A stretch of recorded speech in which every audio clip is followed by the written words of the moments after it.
Hello दोस्तों, मेरे channel समृद्धि उपाय में आपका स्वागत है। आज बताएंगे गणेश जी के बारे में। गणेश चतुर्थी कब है, कैसे मनाएं, सारी बातें जानकारी सब दूंगी। वीडियो के लास्ट तक बने रहना। गणेश जी देवताओं में सर्वश्रेष्ठ होते हैं। वे भगवान शिव और माता पार्वती की संतान है। मूसक या चूहा गणेश जी का वाहक है। उन्हें खाने में मोदक बहुत पसंद है। उनकी दो पत्नियां हैं, रिद्धि और सिद्धि। गणपति जी को बुद्धि का देवता माना जाता है। गणपति जी ने ही महर्षि वेदव्यास के द्वारा बोली गई भगवत गीता लिखी थी। गणेश जी जो हैं वो विघ्नहर्ता कहलाते हैं। सबके विघ्न जो होते हैं वो हर लेते हैं। और गणेश जी बहुत ही बुद्धिमान कहलाते हैं। गणेश जी को संकट हरता क्यों कहा जाता है, अब ये बात बताती हूँ। एक बार पूरे ब्रह्मांड में संकट छा गया। तब सभी भगवान शिव के पास पहुंचे और उनसे इस समस्या का निवारण करने हेतु प्रार्थना की गई। उस समय कार्तिकेय और गणेश जी वहीं मौजूद थे। तब माता पार्वती ने शिवजी जी से कहा, भोलेनाथ, आपको अपने इन दोनों बालकों में से एक कार्य हेतु किसी एक का चुनाव करना होगा। तब शिवजी ने गणेश और कार्तिकेय को अपने समीप बुलाकर कहा, तुम दोनों में से जो सबसे पहले इस पूरे ब्रह्मांड का चक्कर लगा कर आएगा, मैं उसी को सृष्टि के दुख हरने का कार्य सौंपूंगा। इतना सुनते ही कार्तिकेय अपने वाहन मयूर अर्थात मोर पर सवार होकर चले गए। लेकिन गणेश जी वहीं बैठे रहे। थोड़ी देर बाद उठकर उन्होंने अपने माता पिता की एक परिक्रमा की और वापस अपने स्थान पर आकर बैठ गए। तब क्या हुआ, अब आगे बताती हूँ। माता पार्वती जी और शिवजी जी ने गणेश जी को देवताओं में अग्रणी होने का आशीर्वाद दे दिया।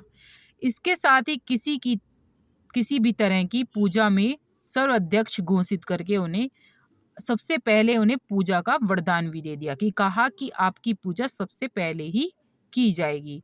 भगवान शंकर ने बालक से कहा, हे गणेश, भाद्रपद मास के कृष्ण पक्ष की चतुर्थी को चंद्रमा के उदित होने पर आपका जन्म हुआ है। इस स्थिति में व्रत करने वाले के सभी विघ्नों का नाश हो जाएगा और उसे सब सिद्धियां प्राप्त होंगी। कृष्ण पक्ष की चतुर्थी की रात्रि में चंद्रोदय के समय गणेश तुम्हारी पूजा करने के पश्चात व्रती चंद्रमा को अर्घ देकर ब्राह्मण को मिष्ठान खिलाएं। उसके बाद खुद भोजन करें और मनोकामना जो उनकी हो उसे आप पूरी करें। गणेश जी की स्थापित की जाती है गणेश चतुर्थी पर प्रतिमा और 9 दिन तक उनकी पूजा की जाती है। बड़ी संख्या में उन श्रद्धालु आते हैं और जब आप अपने घर पर रखते हो तो बहुत संख्या में आप अपने आस पड़ोस के लोगों को भी बुलाते ही होंगे। और बड़े धूमधाम से ये पर्व मनाया जाता है। कहते हैं इस समय हमारे गणपत महाराज आते हैं और हमारी जितनी भी विघ्न होती हैं उनको सब खत्म करके चले जाते हैं। अब अगर आप पहली बार गणेश जी रख रहे हैं तो क्या कर सकते हैं आप? आपको सबसे पहले क्या है, पंचांग में मुहूर्त देख के भादों के जो गणेश चतुर्थी आती है उसमें सबसे पहले आपको पंचांग में मुहूर्त देखना है कि किस समय आप उनकी स्थापना करेंगे गणेश जी की। सबसे पहले एक ईशान कोण में स्वच्छ जगह पर रंगोली डाली जाती है जिसे चौक पूर्णा भी कहते हैं। उसके ऊपर आपको रखना है पटरा या कोई चौकी रख सकते हैं। उस पर लाल कपड़ा बिछा दीजिए या पीला बिछा दीजिए। उस कपड़े पर केले के पत्ते आपको रखने हैं और उस केले के पत्तों पर आपको मूर्ति स्थापित करनी है। इसके साथ एक पान और ₹1.25 रखना है आपको। पूजा की सुपारी भी रखनी है। कलश भी रखा जाता है। एक लोटे पर नारियल को रखकर उस लोटे के मुख पर लाल धागा बांधना है आपको और वो पूरे दिन तक रखा रहेगा। पूरे 9 दिन रखा रहेगा। 10वें दिन आपको क्या करना है, उसको नारियल को ले लीजिए और उसे फोड़कर प्रसाद के रूप में सबको वितरित कर दीजिए। सबसे पहले कलश की पूजा की जाती है जिसमें जल, कुमकुम, चावल चढ़ाकर पुष्प अर्पित किए जाते हैं। कलश के बाद करी जाती है गणेश जी की पूजा। उन्हें भी जल चढ़ाकर वस्त्र पहनाए जाते हैं, फिर कुमकुम और चावल चढ़ाकर पुष्प समर्पित करते हैं। गणेश जी को मुख्य रूप से दूबा चढ़ाई जाती है। इसके इसके बाद उन्हें भोग लगाया जाता है। गणेश जी को आपको पता ही है मोदक बहुत प्रिय हैं, तो आप मोदक का ही भोग लगाएं। फिर सभी परिवारजनों के साथ उनकी आरती करी जाती है और प्रसाद विस्तृत करा जाता है, सबको बांटा जाता है। तो यही था कि किस तरह से आप रख सकते हैं। आपको उनकी पूजा रोज़ करनी पड़ेगी और विभिन्न मंत्रों का आप जाप कर सकते हैं। जैसे एकदंताय विद्महे वक्रतुंडे धीमहि तन्नो दति प्रचोदयात्। और बहुत सारे गणेश जी के हैं, तमेव माता च पिता तमेव बिंदु च सखा तमेव विद्या द्रंडिम तमेव शम्भं मम देव देव।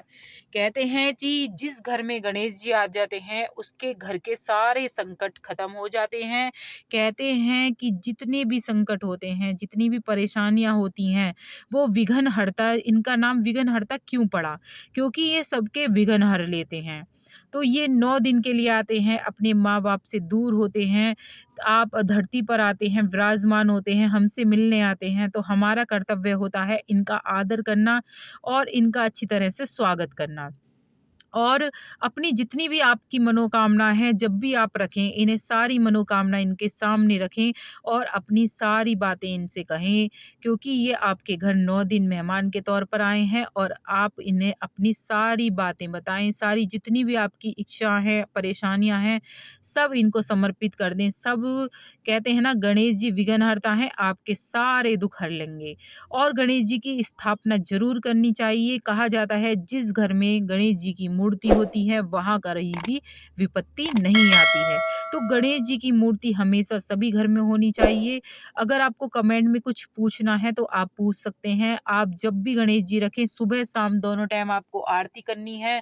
आपको उन्हें दोनों टाइम भोग लगाना है। दोनों ही टाइम आपको संध्या में भजन कीर्तन उनका करना है कि वो आए हैं तो उनका स्वागत सत्कार के लिए जो इंसान सब करते हैं वो ही आपको करना है। अगर आपकी मिजाज नहीं है कि हमारे ढोल या ढोल नहीं बजवा सकते, आप ऐसे ही प्रतिमा को स्थापित कर सकते हैं। बस उन्हें आदर देना है। जैसे कोई मेहमान आता है हम 4 चीज़ें लगाते हैं, ऐसे ही आपको गणेश जी के सामने लगानी है। कोई लंबी चौड़ी आपको अगर आपकी अहमियत नहीं है कि हम बड़े ढोल तांगे से नहीं कर सकते, आप नॉर्मल तरीके से गणेश जी को स्थापित कर सकते हैं। बस उनका आदर सत्कार करना है, टाइम पे उन्हें खाना खिलाना है। जैसे आप मेहमान आता है कोई आपके घर, ऐसे ही उनका आदर करना है और विघ्नहर्ता आपके सारे कष्ट लेकर, सारे दुख जितने भी हैं लेकर चले जाएँगे। वीडियो उपयोगी लगी हो तो लाइक सब्सक्राइब ज़रूर करिएगा, कमेंट में लिखिएगा जय